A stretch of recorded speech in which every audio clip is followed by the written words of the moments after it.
Salut, c'est Mimi. Ce qui devait arriver est arrivé. J'ai épuisé toutes les chambres de mes filles. Donc, je vous accueille dans ma salle de bain qui était la dernière pièce à peu près potable dans la maison. On y va pour cette émission spéciale Bathroom Edition. Je vous emmène dans mon rêve de laine.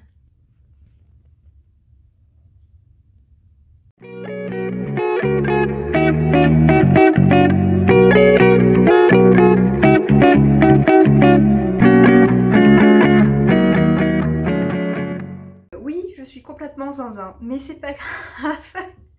Alors déjà, je voulais vous remercier. Vous êtes super nombreux à vous être abonnés ces derniers jours à ma chaîne.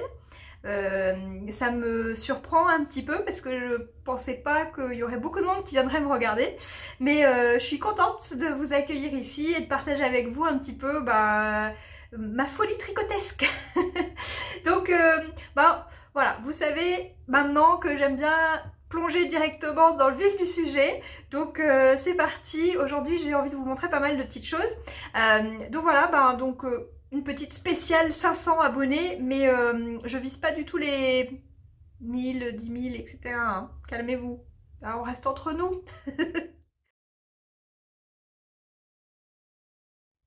Bon allez, je commence, je me suis dit il fait beau, moi ces derniers temps j'ai plus trop envie de porter mes gros pulls d'hiver, j'avais envie du coup de vous montrer les deux petits tops que je me suis tricotés l'été dernier pour peut-être vous donner des idées pour l'été qui arrive. Alors c'est des petites choses que moi je peux porter assez facilement parce qu'en Bretagne il fait quand même assez frais le soir aussi, donc on supporte encore des lainages. Alors le tout premier que je vais vous montrer, je l'ai mis en photo sur mon compte Instagram ces derniers jours, donc il y en a peut-être quelques-uns qui l'ont vu. C'est le Navelli Top de Kathleen Hunter. Alors, hop, qui a la particularité du coup d'avoir un très joli motif jacquard en bas du coup du top. Des petites manches courtes et du coup une grande encolure bateau. Je l'ai fait en août de l'année dernière avec un fil ici de Maison Corlaine qui est rose d'une très jolie couleur. Alors c'est un rose un peu plus chaud que le rose que je vous ai montré la semaine dernière. Quand on les met les deux à côté on voit bien la différence. Mais voilà, c'est du Merino super wash.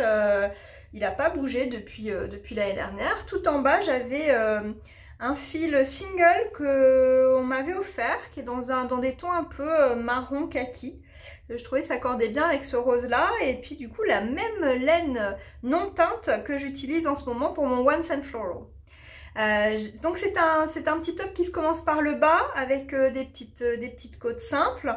On commence direct avec la partie chouette, le jacquard. Alors je vous montre l'intérieur de mon... Voilà. Je vais vous montrer peut-être comme ça. Ah, j'adore, ça rend super bien.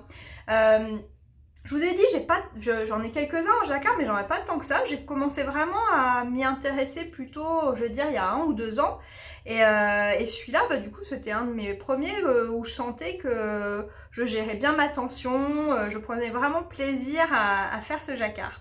Donc, une fois qu'on a fini ce petit jacquard, on remonte le long du top. Il me semble qu'il n'y a pas du tout d'augmentation, hein, on va tout droit. On met du coup les mailles des manches en attente. Et ici, il y a une petite astuce, on fait du coup des côtes de chaque côté qu'on vient rabattre à 3 aiguilles sur le haut comme ça. Je trouvais super chouette, j'adore rabattre à 3 aiguilles. Je sais pas pourquoi, c'est une technique que j'utilise pas tant que ça, mais dès que je l'utilise, c'est trop bien d'avoir cette petite 3e aiguille qui vient aider là. Je sais pas, et ça fait vraiment... il n'y a pas besoin de coudre en fait, c'est pour ça que j'aime bien. C'est que c'est pas de la couture, c'est du tricotage. Voilà pourquoi j'aime bien. Voilà, à l'intérieur ça rend vraiment très bien. Et puis du coup après on vient faire ces petites manches directement. Donc on commence avec la couleur principale.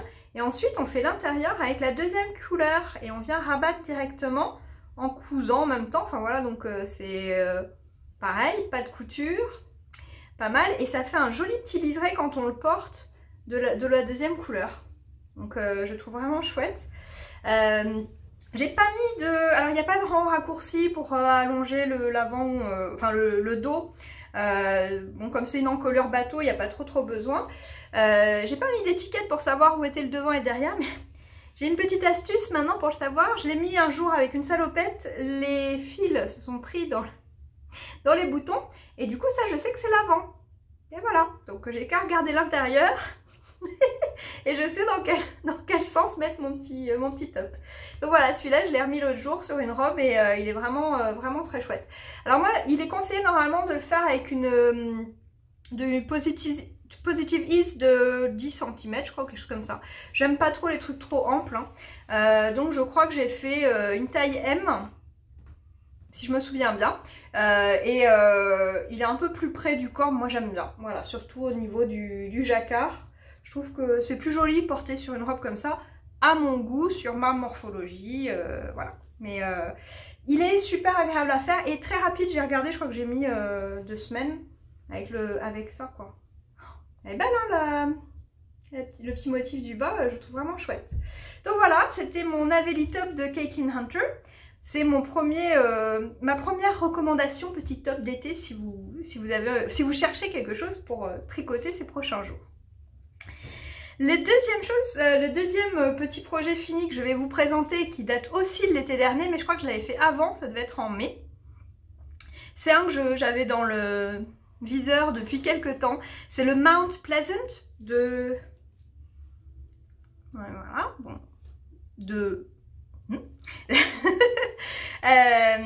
Et celui-là, il est super. C'est un crop aussi. Il commence aussi par le bas parce qu'il y a une jolie petite dentelle. Donc voilà, le Mount Pleasant avec sa belle dentelle du bas. La laine que j'ai utilisée cette fois, c'était une laine achetée dans ma mercerie. Elle est super agréable. Il y a de la soie et il y a du yak dedans. Elle était en promo. J'ai pas utilisé grand chose pour faire voilà, un petit haut comme ça avec des petites manches courtes. La couleur, c'est un très joli bordeaux, lit de vin. Enfin, j'ai du mal à définir. C'est assez fidèle hein, ce que vous voyez là. C'est un peu... Voilà, un peu dans des tons rouge, rose, voilà, comme j'aime bien. J'ai une robe qui va, mais alors à merveille, c'est exactement les mêmes tons, de chez Naf Naf avec des motifs un peu africains, un peu wax. Elle est parfaite, je l'ai achetée quand j'ai commencé à tricoter ça, c'était voilà, le truc parfait, l'ensemble que je mets l'été et qui est vraiment chouette. Donc voilà, c'est un drapé vraiment super agréable. Il est très... il tombe vraiment... Quand je l'ai fini celui-là, j'ai dit à mon mari, je crois que c'était à l'époque le vêtement dont j'étais le plus fière. Parce qu'on aurait dit vraiment un truc... pas tricoté main, le truc bête. Hein. Ça n'a pas l'air tricoté main, alors je suis fière. Bon, bref... Pareil, donc je vous ai dit, je commence par le bas, vous remontez, vous rabattez ici pour le petit col avec des côtes. Et ensuite, bah, pareil, une fois que vous avez repris vos mailles ici pour les manches, bah, vous faites directement les côtes. Donc c'est des petites manches qui tombent, qui sont plus courtes que celles que je porte là, mais qui sont très agréables. C'est d'une douceur avec la soie et le yak. Super, et quand même assez léger, c'est pas trop chaud, mais c'est voilà, c'est un petit top qui est très agréable à porter quand il y a quand même un petit peu de frais, qu'on a envie de se couvrir, mais pas trop quoi. Donc voilà, je le recommande vraiment parce qu'il est très agréable à faire et la petite dentelle, elle est vraiment chouette. Ça fait une petite bordure comme ça, qui est toute mignonne. Voilà, et ben ça c'était les deux petits tops que je voulais vous présenter pour fêter un peu l'été qui arrive, pour vous donner des idées. Et puis bah maintenant je vais passer à la suite. Je prends mes aises dans ma baignoire. Alors, il y a un truc qui se passe hein, quand on raconte beaucoup de bêtises comme moi, c'est qu'au bout d'un moment, bah, il va falloir faire des erratums. Hein, et c'est le cas aujourd'hui. La semaine dernière, je vous ai parlé d'un petit concours qu'organisait ma copine Ingrid de Philanthropie avec le petit lapin Odette, donc Odile pour les intimes, pour qui elle avait tricoté donc des jolies petites tenues. Et je vous ai dit du coup qu'elle teignait de la laine à partir de teinture naturelle, ce qui est complètement faux. Hein. Pour le moment, elle utilise en tout cas des fibres naturelles, mais c'est de la teinture acide. Bon, moi je m'y connais pas trop en teinture, j'admire juste, je regarde et je me dis waouh, c'est magnifique. Elle m'avait d'ailleurs invitée à découvrir un peu ça, elle fait des ateliers pour les gens qui ont envie d'apprendre à teindre et j'étais allée faire ça. Alors j'ai retiré deux choses de cette expérience. C'est très beau certes, mais c'est énormément de boulot. J'avais super mal au dos à la fin de la demi-journée qu'on a passé ensemble à teindre un petit peu et puis ben... le rendu final n'était pas à la hauteur de mes espérances, c'était joli, mais je vois bien que ça prend beaucoup d'expérience et un savoir-faire. Voilà. Donc je suis très admirative des teinturières parce qu'elles font vraiment un super boulot et j'adore teindre, bah non, hein, j'adore tricoter la laine teinte à la main. Mais vous avez vu, pas que, hein, j'utilise aussi des fils que j'achète en mercerie un peu moins cher parce que bah, on n'est pas tous Rothschild. Hein. Donc voilà. Bref, c'était mon premier erratum. Bah, je suis sûre qu'il y en aura plein d'autres. Donc voilà. 1000 pardons Ingrid, mais en tout cas pour ceux qui sont allés voir, vous avez vu combien ces laines sont magnifiques, donc ça ne change rien à la beauté des petites merveilles qu'elle fabrique. Voilà, c'était pour la petite rubrique erratum.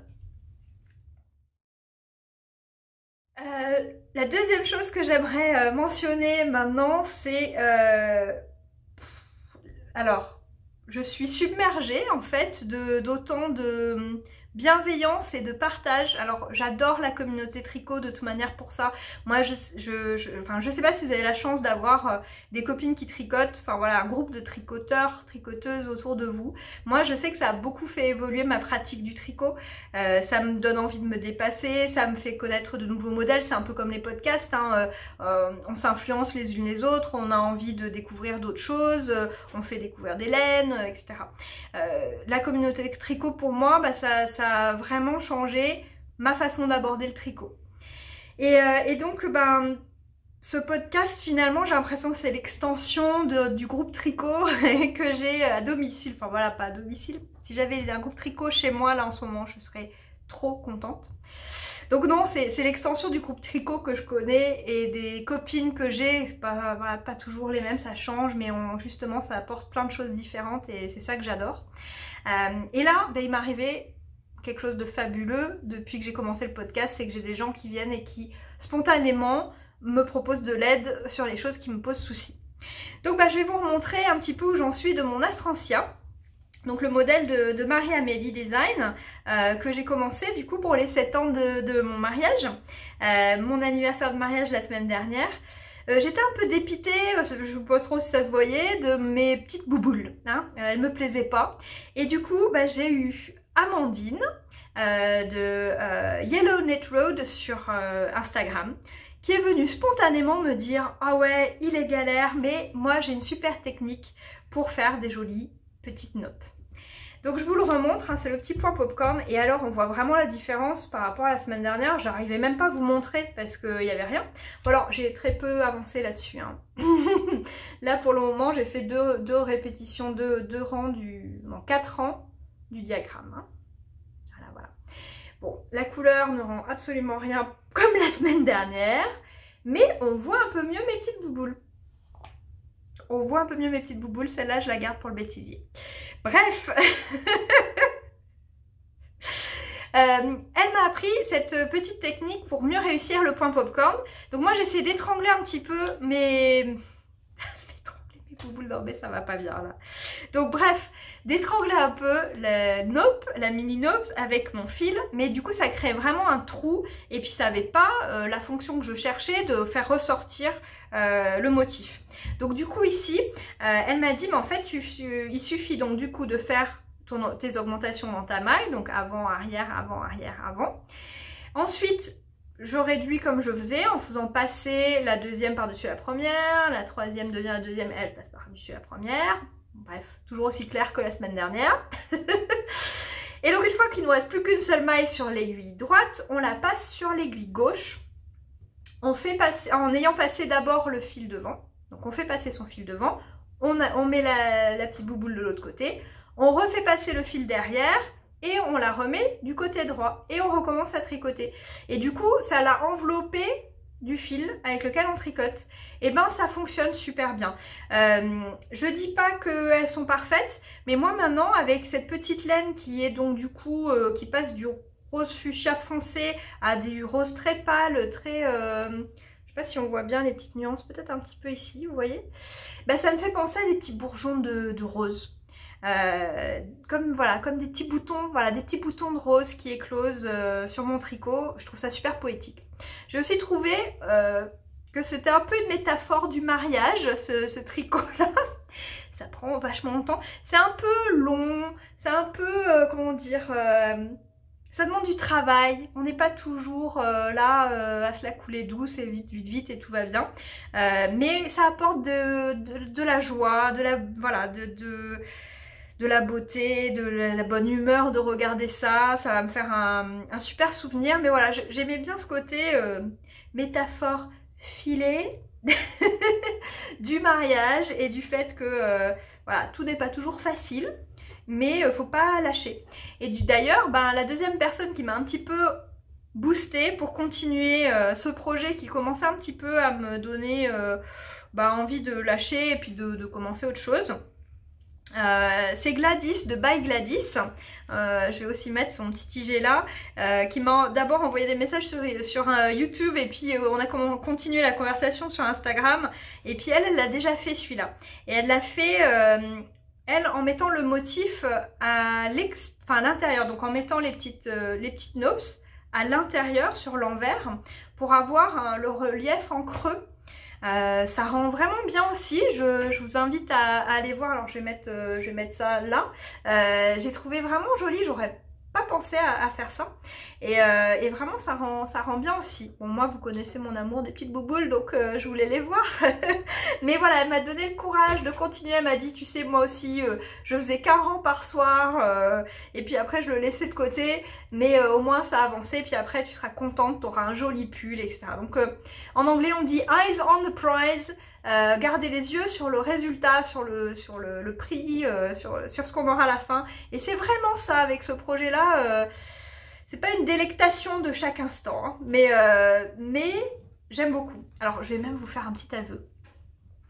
Mais bouboule, parce que vous avez vu, je suis toujours pas passée sur un câble plus grand. Je fais les diminutions avec les doigts. Je trouve ça plus agréable que d'essayer de faire avec l'aiguille. Donc je suis là, je passe mes petits fils comme ça. Et c'est vraiment méditatif. Mais ça prend du temps. Hein, donc en quelques jours, j'ai pas énormément avancé. Vous avez dit de toute manière, mon temps de tricot, il est réduit à peau de chagrin. Donc je n'ai pas fait grand chose. Mais bon, voilà. 2 soirées sur mes petites bouboules. Donc voilà, ça c'était l'Astrantia, j'en suis quand même contente, il avance et puis voilà, j'ai appris beaucoup de choses et surtout j'ai eu des contacts humains super. J'ai trouvé ça vraiment génial d'avoir été aidée comme ça par des nouvelles tricopines. Allez, on passe à la suite. Je vais vous montrer du coup un deuxième projet que vous avez vu dans le tout premier épisode. J'ai pas énormément avancé, mais tout à l'heure en fait je me suis dit allez, je vais filmer, donc je voudrais pouvoir vous en reparler. Alors, c'est mon Once and Floral. Et au début, je me suis dit, je vais vous montrer comment j'ai remonté mes manches sur une seule aiguille pour faire mes 2 manches en même temps. Sauf que, en fait, j'en ai monté qu'une. Donc, je vous le remontre. Le voilà. Il n'a pas beaucoup changé depuis la dernière fois. Mais ici, les mailles sont sur l'aiguille. Et en fait, je me suis dit, tiens, ça fait longtemps que je veux voir... si j'arrive à trouver une méthode pour faire le moins de trous possible sous le bras, là où on reprend les mailles. Et bien figurez-vous que j'ai trouvé 2 vidéos en anglais encore une fois, donc désolée, et elles sont un peu longues, mais j'ai trouvé assez instructif, et je trouve que le résultat, alors je sais pas si ça va vraiment apparaître, mais le résultat est pas mal. Alors j'ai fait que 2 rangs depuis, mais alors... c'est un peu moins le gros trou béant qu'on a d'habitude quand on reprend comme ça. Et en fait, je vais vous montrer, c'est pour ça que j'ai pas monté la deuxième manche sur les aiguilles tout de suite. Je vais vous montrer juste vite fait l'astuce, où c'est qu'elle est. L'astuce, elle est sur ce grand fil là. Je vais tirer un petit peu dessus, mais normalement il ne faut pas trop. vous voyez qu'il y a la jonction des mailles que vous avez montées en plus pour votre manche et des mailles qui sont en attente. Ben, souvent vous avez deux fils là, un fil qui passe dans une maille et qui est vraiment lâche. Voilà. Et ce fil là en fait, il va falloir le mettre sur vos aiguilles comme c'était une maille et le tricoter avec la suivante, la maille d'avant ou la maille suivante pour créer en fait une seule maille et créer une torsion qui resserre un petit peu tout ça. Je préfère vous laisser aller voir les vidéos, ce sera beaucoup plus clair, hein. C'est pas mon ambition de vous faire des cours de technique ici, mais vraiment j'ai trouvé ça vraiment bien expliqué. Bon alors il y a un peu de blabla dans les vidéos, mais une fois qu'on a bien repéré où est ce fil et dans quel sens il faut le mettre, je pense que ça va aller tout seul. Je trouve qu'il reste quand même un tout petit peu de jour, hein, c'est normal, moi je fais pas trop attention, je laisse mes manches un petit peu béantes. Donc moi ce que j'aime bien faire c'est repasser avec le fil, donc de laisser un petit peu de traîne là quand on reprend ses mailles, et de ce fil là du coup s'en servir pour coudre, hein, et reboucher un petit peu comme on peut ce trou là. Mais donc voilà, je l'ai donc remis sur les aiguilles tout à l'heure, hein, pour vous spécialement, mais franchement je pense que ce soir c'est sur lui que je vais avancer pour pouvoir le mettre un petit peu, voilà, pour pouvoir avancer dessus et puis pouvoir vous le montrer bientôt fini. Là je vous avais dit le col, c'est un montage, non c'est pas un montage provisoire, non, mais on doit reprendre les mailles après et normalement faire des côtes. Moi j'aime bien le fait qu'il soit un peu large comme ça, j'ai pas trop envie qu'il revienne me serrer le cou. Donc ça sera un rabattage high cord comme j'avais dit. Donc ça je finirai en tout dernier. Il me reste encore pas mal de laine. Donc je suis confiante. Et puis donc du coup j'aurai du coup ce joli petit pull de près d'ici pas trop longtemps. Je remets ça avec toutes mes autres laines dans la baignoire. Et je passe à mon dernier projet que vous connaissez bien. Le désagrément de filmer dans sa salle de bain. Votre fille va aux toilettes juste dans les toilettes qui sont à côté et tire la chasse. Voilà. On reprend. Donc, je vous disais, on va maintenant regarder où j'en suis sur mon Whitmore sweater. J'aurais pas grand chose à vous montrer de plus. Je l'ai essayé comme je vous avais dit. Donc le revoici, le beau Whitmore sweater qui fait toujours autant rêver, mais comme il fait un peu chaud, moins. Tout à l'heure, je l'avais amené dans un sac, j'étais dehors. Rien que la chaleur du mohair avec la chaleur qu'il y avait dehors, c'était même pas la peine. Donc, mais là ça va, il fait un peu plus frais dedans, je peux le manipuler. Donc j'ai remonté, voilà, je l'ai essayé. Je suis arrivée à peu près, non, je n'ai pas mesuré donc je ne vais pas vous dire. Mais voilà, je suis là. Et du coup, je me suis dit c'est bon, je vais faire mes petites côtes. Et par contre, je vais les faire assez longues pour que ça arrive jusqu'en haut de mes hanches, on va dire. Mais je le voulais pas trop long. Je sais de toute manière que moi, je porte pas des pulls trop longs. Ça casse ma silhouette. Je le mettrai pas avec des jeans. J'ai envie de le mettre avec des robes. Le même blabla habituel de la nana qui aime bien porter des robes. Donc voilà, la longueur me correspond bien. Malgré toutes les diminutions que j'ai fait, donc je vous avais dit, je fais une diminution tous les 5 rangs, enfin 2 diminutions de chaque côté tous les 5 rangs. Il est quand même assez loose, hein. J'ai fait la taille L cette fois. D'habitude je me tricote plutôt des choses en M, mais là j'ai suivi les recommandations. Je voulais que les recommandations. J'ai suivi le côté un petit peu plus loose, un petit peu plus lâche sur moi, pour que la dentelle soit vraiment mise en valeur. Je voulais pas qu'elle soit me sentir engoncée dedans, et là je trouve qu'on la voit vraiment bien, quoi. Donc je suis contente d'avoir fait cette taille là. Par contre du coup au niveau du corps c'était un peu large, donc ces diminutions là elles sont bien, et je suis pas du tout serrée, arrivée à mes côtes, quoi. Donc voilà, donc les côtes je vais les faire assez longues. J'ai prévu de faire une vingtaine de rangs pour que ça fasse vraiment un jolie bordure. Et puis après je pourrais passer aux manches, et normalement là il me reste encore tout ça, donc je pense que j'ai large de quoi faire mes 20 rangs de côtes. Et puis il me reste encore un écheveau de chaque, donc pour les manches ça devrait être large, quoi. c'est ça, c'est qui est bien avec les crops, c'est que du coup, on utilise moins de laine, hein. C'est le gros avantage. Donc voilà, j'ai pas beaucoup avancé, mais on avance quand même. J'ai décidé de la forme que j'avais donnée à ce pull. Et d'ailleurs, ça me fait penser à cette notion-là de des fois, on n'ose pas modifier le patron parce qu'il a été écrit de cette façon-là. Donc voilà, on se dit on va le faire comme ça. Ça, c'est quelque chose... Depuis assez récemment, je me suis libérée de cette contrainte-là, comme vous avez bien pu le voir, parce que je me dis que c'est ça l'intérêt de faire ses propres vêtements, c'est de pouvoir les adapter à ses goûts, à sa morphologie. Ça me demande pas beaucoup de calculs ou quoi, mais j'aime pas trop ça. Moi, je crée pas de patron parce que j'aime pas avoir à calculer. J'ai aussi une grande admiration pour les créatrices de patrons et de modèles de tricot parce que c'est quelque chose que j'arriverais pas à faire, moi, de devoir calculer pour inclure le plus de monde possible aussi. Je trouve ça vraiment génial. Donc là, bah, je fais pas de calcul. Je me dis, ben, je l'essaye, je vois qu'il faudrait que je le resserre un petit peu. Je réapplique des techniques que j'ai appris dans d'autres patrons pour faire des diminutions.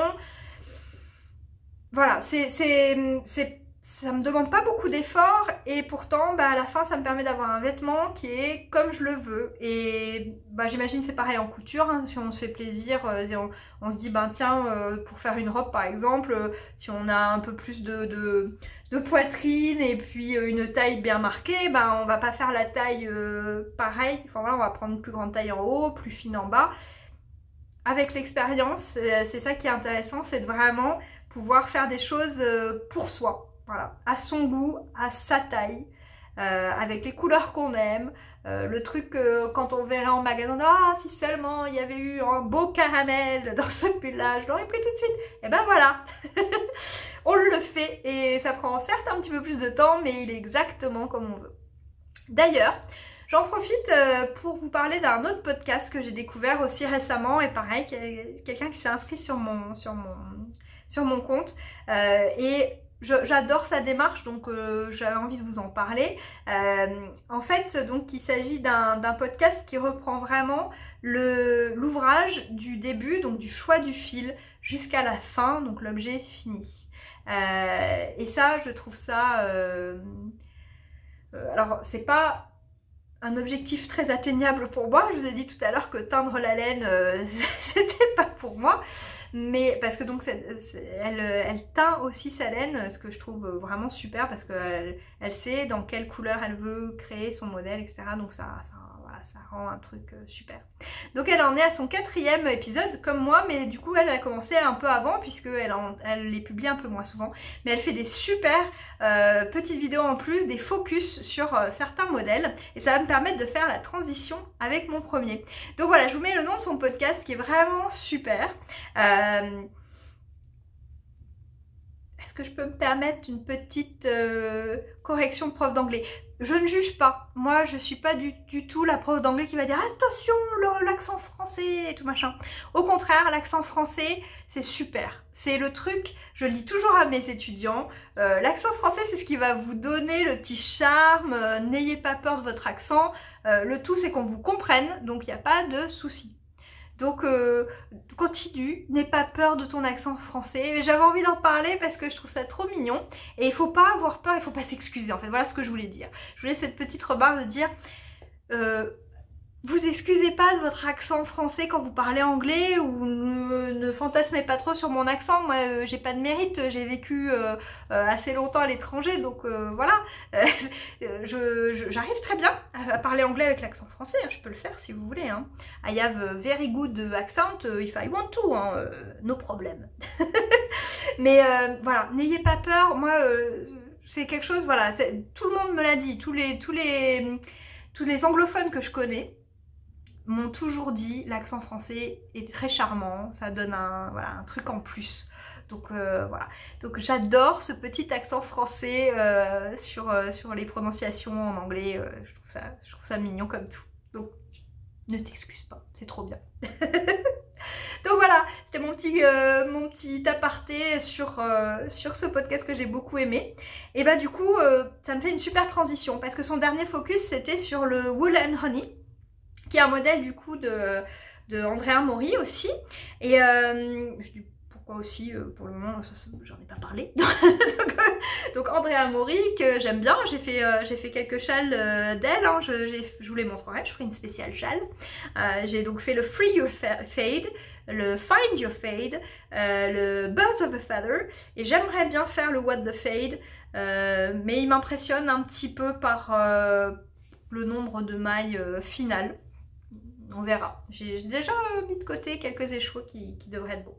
Mais bref, là je vous parlais du Wool and Honey, qui est un pull avec un superbe motif géométrique. Et ça, je me disais, c'est super, j'ai pas ça dans ma garde-robe, c'est un truc. Et donc ça fait déjà depuis sa sortie que je me disais, bon, il faut que je le fasse celui-là. Et donc ces derniers temps, vraiment j'y pensais un peu plus. Et je me disais quel genre de laine pourrait aller. Et j'ai déjà craqué sur pas mal de jolies laines ces dernières semaines, donc je me suis dit peut-être je pourrais trouver une alternative un petit peu moins chère. Donc j'ai été voir, j'adore faire ça dans Ravelry, voir avec quelle laine ont été faits les modèles qui existent, qui ont déjà été tricotés, et pas mal de gens du coup l'avaient déjà tricoté dans la Holzgarn, donc la Coast, la super soft. C'est pas du tout le genre de laine que j'ai l'habitude de travailler. Mais je me suis dit pourquoi pas. Je vous la montre. Donc j'en ai pris 7. Bon, ça va être à l'envers, hein, parce que je vais pas faire le truc de miroir. Donc Holzgarn, voilà, c'est cette couleur. On va rester un petit peu hein, dans les tons automnaux. Hein, je sais pas pourquoi, j'ai pas envie de j'ai pas envie de couleurs vives en ce moment. Mais voilà. Alors c'est pas du tout le même genre de ton. Pardon.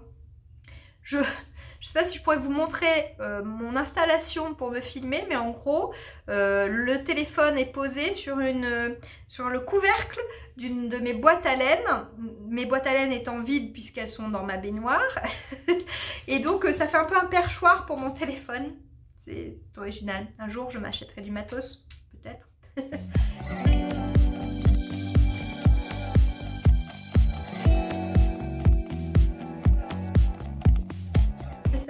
Donc bref, c'est pas les mêmes tons hein, que celui que je suis en train de faire. Vous voyez qu'il est un petit peu plus jaune, celui que je suis en train de tricoter, donc qui est du terracotta de Yarn by Simone. Donc celui-là, c'est le Amber, qui a un côté un petit peu plus rouille, un peu plus orangé, quoi. La laine, elle est rêche, hein, on peut le dire. Super soft, c'est pas super adéquat comme nom. Mais j'ai déjà tricoté de la laine comme ça, donc 100% laine, très aérée, et donc elle est donnée pour du fingering, alors qu'il y a 287 mètres pour 50 grammes. 287 mètres, alors que normalement pour du fingering, on est plutôt autour du 400 mètres pour le 100 grammes. Voilà, 366 à 400 mètres pour du 100 grammes. Là, on est à 287 mètres pour 50 grammes. Elle est plus fine, hein, quand je la tricote, elle est plus fine que de la fingering, mais je sais d'expérience qu'au lavage, elle va gonfler, elle va rester très légère, mais elle va avoir ce gonflant qui va lui faire prendre un petit peu plus de place. Alors j'ai fait un mini échantillon, hein, mais c'est bien parce que c'est vous, hein, parce que j'aime pas ça. Hein. Mais je me suis dit, non, il faut quand même que je teste parce que je connais pas du tout ce genre de laine. Alors, ça ne se voit absolument pas, mais ici, j'ai commencé en 3,75 et en haut, c'est du 3,25. Je garde mon gauge. On voit que je reste sur mes 10 cm. Mais par contre, la matière est très très différente. Donc il y a une demi-taille d'aiguille entre les deux. Et pourtant, bah, en bas, c'est super lâche, très mou. Et ça me plaisait pas du tout. Alors normalement, il faut faire 4 pour les... alors 4, ouais c'est ça. Faut le tricoter en 4 et je me suis dit non mais... Alors, et puis 3,25 bien. Plus tendu, plus serré, et puis les mailles sont plus rapprochées, et puis plus régulières, etc. Mais je me dis, il faut que je lave. Donc je vais rabattre ça, juste me suffire de ce mini échantillon. Parce que bon, la hauteur, je sais que c'est important aussi, mais moi souvent bah, je le fais en essayant. Donc voilà, même si celui-là, bah, il se tricote du bas vers le haut, je crois. Je sais plus, j'ai regardé le focus hein, pourtant, mais je ne sais plus. Donc je regarderai, mais bon bref, j'ai serré et puis voilà, la longueur ça s'adapte toujours. Et c'est un crop aussi, donc j'ai pas trop peur.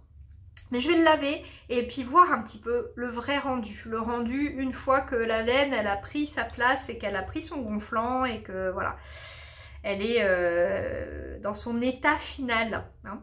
Mais voilà, j'ai ce nouveau projet là qui va bientôt arriver sur mes aiguilles. Je vais essayer d'être raisonnable et de finir au moins le Once and Floral avant de le mettre vraiment sur les aiguilles. Essayez. Hein. parce que il n'y a pas de mal à se faire du bien.